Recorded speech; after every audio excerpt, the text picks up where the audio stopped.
Hello, what's up mga ka-J-Vlog? Welcome ulit for another video. And for today's video, ayan, i-unbox na natin ang finally, ang Poco M8 5G. So tara, pag-usapan natin.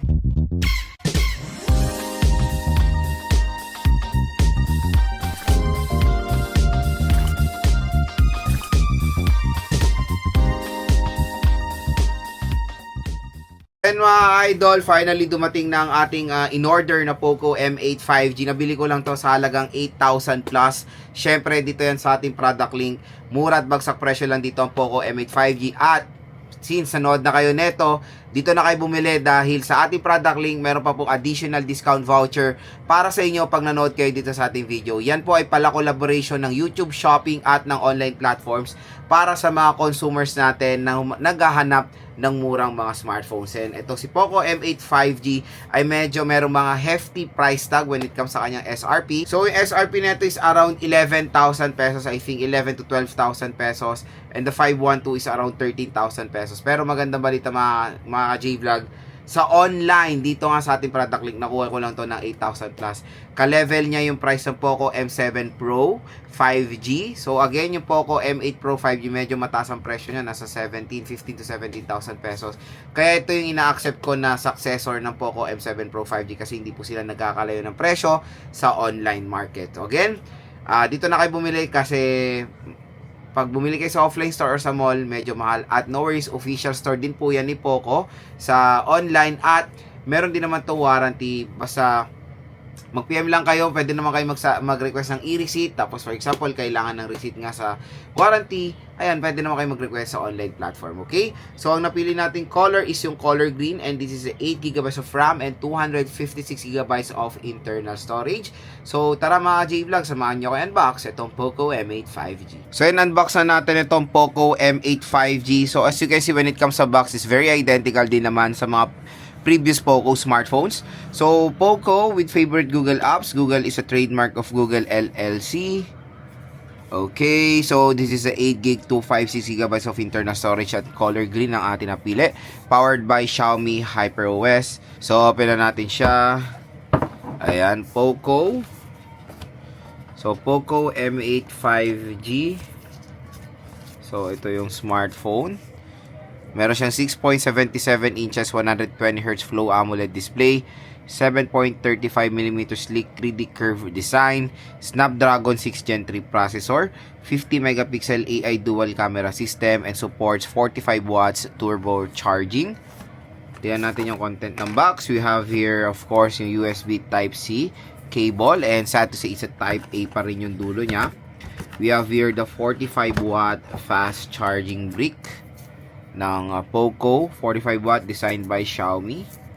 Okay, so yun lang naman mga idol yung content ng box. Very simple lang naman.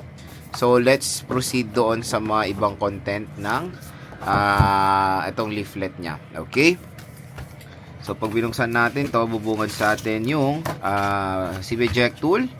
We have here a warranty card and safety information. So yun lang naman.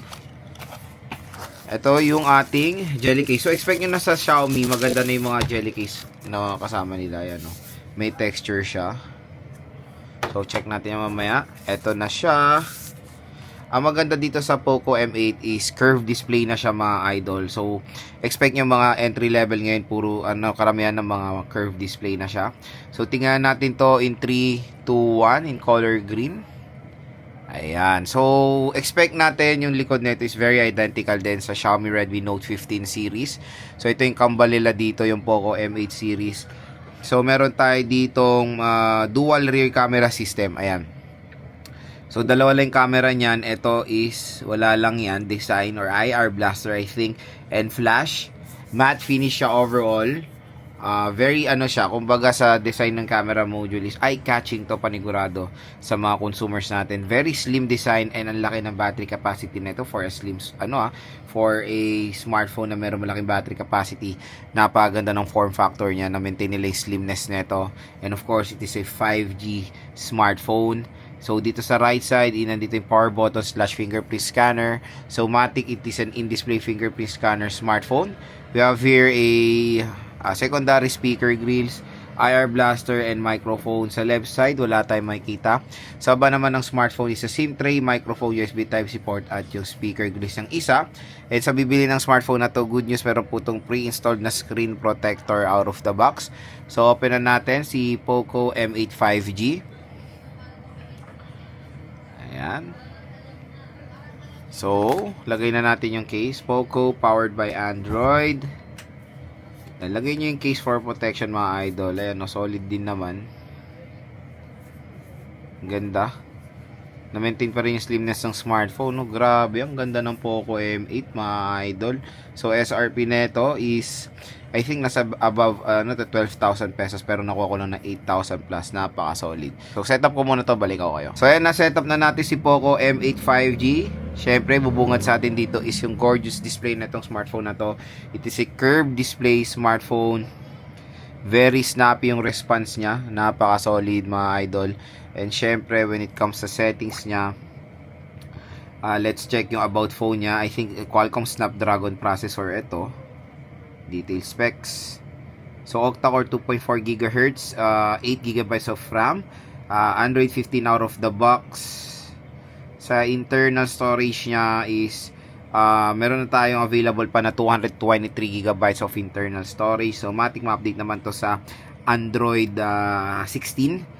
So, 32 na ang nakanyang gigabytes out of the box. When it comes sa display na itong device na to, meron tayong sunlight mode. Grabe! Ang lakas nung ano na ito, nung needs of brightness na solid. So, sa custom refresh rate, let's set it to 120Hz screen refresh rate for smoother animation. Ayan, sobrang solid. Napaka-smooth netong si Poco M8 5G mga J-Vlog. Napakaganda ng display. Panigurado may enjoy nyo gamitin itong device na to. And syempre, naka-in-display fingerprint scanner na itong smartphone na to. So, yun mga ka-J-Vlog na na-unbox na natin si Poco M8 5G. Next is bibigay ko na sa inyo yung first impression hands-on ko dito sa smartphone na to. So, since na first impressions natin siya based sa kanyang specifications, ngayon, i-first impression na natin siya based ngayon sa nahawakan ko na siya in actual or ngayon na mismo, di ba? Unang-una, display. Nagulat ako sa display nito dahil hindi ko akalain na curved display siya. Napakagandang 5G smartphone na merong curved display under 10,000 pesos. Isa sa pinaka-maganda or pinaka-the best 5G smartphone display sa entry-level segment. Kinukonsider ko itong entry-level segment kasi syempre pwede siya makuha at possible price na 8,000 pesos. Grabe, 8K, pero ganito nakaslick ang smartphone na to, diba? And napakataas ang needs of brightness. 3200 nits of brightness. Grabe, sobrang ma-appreciate nyo yung display quality na itong Poco M8 Pro 5G. Ay, Poco M8 5G.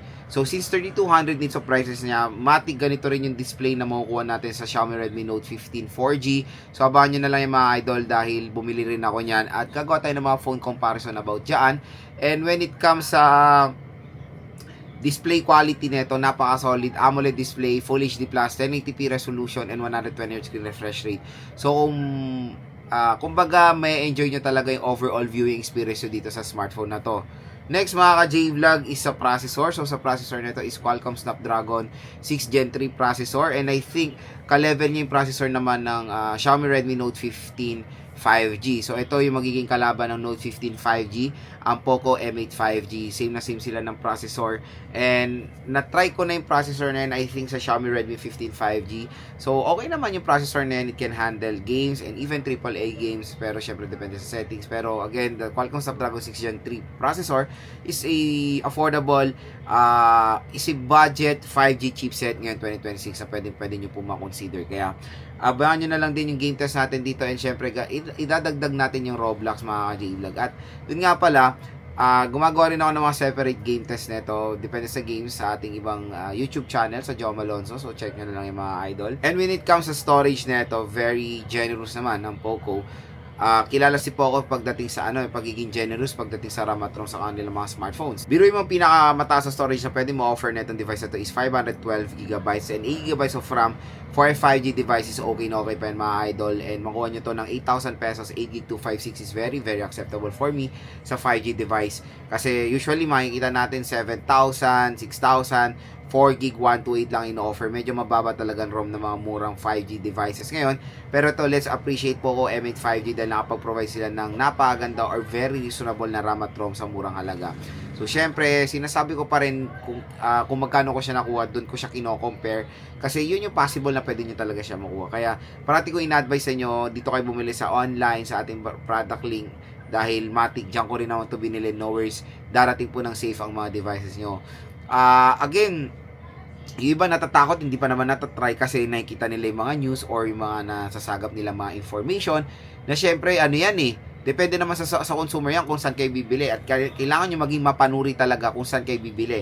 Always look pag nag-checkout kayo kung nasa mismong mall kayo ng online platform na yan kasi lahat po dyan ay legit at lahat po yan ay binabantayan ng online platform. Kaya again mga ka-J-Vlog, doon lang kayo bibili sa mga official store na mga brand na gusto nyo para naman safe din dumating ang units nyo. And ako, ilang taon na ako bumibili sa online at lahat yan ay safe na dumadating mga idol. Kasi syempre, nagiging mapanuri ako sa binibilan ko na tindahan. Lahat binibili ko na online at bayad na lahat yan mga idol. Kini-credit card ko agad yan para mabilis ang process.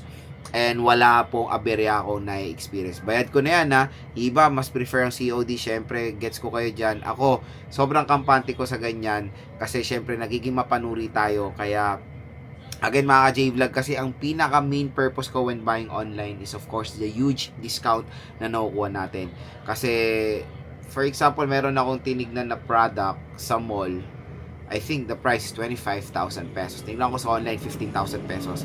10,000 piso ang natipid ko doon sa product na yon. Ganon dapat tayo maging meticuloso when it comes sa pagbibili natin ng mga devices. Kasi syempre, meron namang way para makakuha ng mura, diba? At ang maganda pa dito, mas pinamura pa ng YouTube dahil sobrang generous ng YouTube, nagbibigay sila ng voucher para sa inyo. Next mga G-Vlog, yung design and aesthetic nito. When it comes sa design nito, napaka-solid. Hindi mo akalain for battery capacity na 5,500 mAh battery, nakapag-provide sila ng ganito kanipis na smartphone.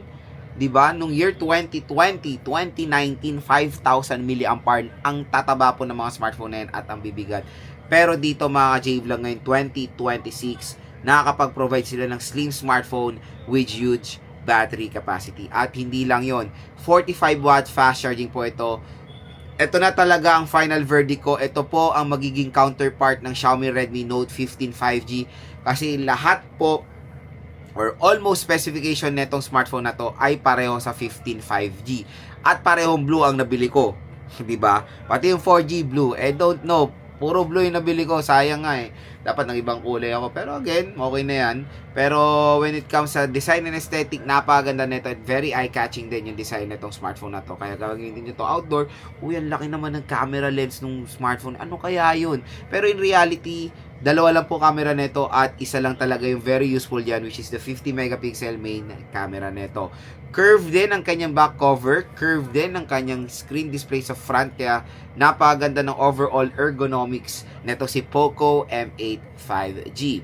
And the best part dito sa smartphone na to is IP66 water and dust resistant. So meaning yan is pwede tong mabasa sa tubig with certain limitation. Hindi po to pwedeng malublob or masubmerge sa water. Isa na lang. Sayang. Sana ginawa nyo ng IP67 water and dust resistant dahil yun po yung pwede mga malulublob sa tubig within 30 minutes within certain meters. Pero ito, again, talsik pa rin ng tubig, splash resistant and all. For example, umuulan, ginawa nyo to as a navigating tool, hindi po siya masira. Pinatong nyo, naspilan ng tubig, hindi siya masisira. Na-accidental drop siya ng sobrang saglit sa tubig, hindi po siya masira. Pero pag sinubmerge ito sa tubig ng 1 minuto lang, there's a possibility makompromiso ang loob nito kasi mababa ang kanyang IP rating for submersion sa water. Kaya maganda pa rin i-clear na itong smartphone na to ay hindi po pwede masubmerge sa water dahil IP66 water and dust resistant lang po itong device na to. Pero again, it's a huge advantage ng POCO M8 5G na meron siyang IP66 kasi usually iba is IP64, IP65 water and dust resistant. And syempre, gustong-gusto ko dito yung dual stereo speakers na mapoprovide ng Poco M8 5G. So again mga ka-J-Vlog, kung interested kayo dito sa smartphone na to, this is the best time to purchase ito dahil sale sa online, mura at may stock na sila. Kaya again, kung gusto nyo makuha to with 1,000 additional voucher bukod dun sa discount nyo doon sa shop, grab nyo na yung chance yan, i-click nyo na yung view products na to. At for me, the best thing ma-recommend itong Poco M8 5G, napakagandang 5G smartphone under 10,000 pesos. Abangan nyo na lang po yung full review, game test, and 5 reasons natin dito sa smartphone na to.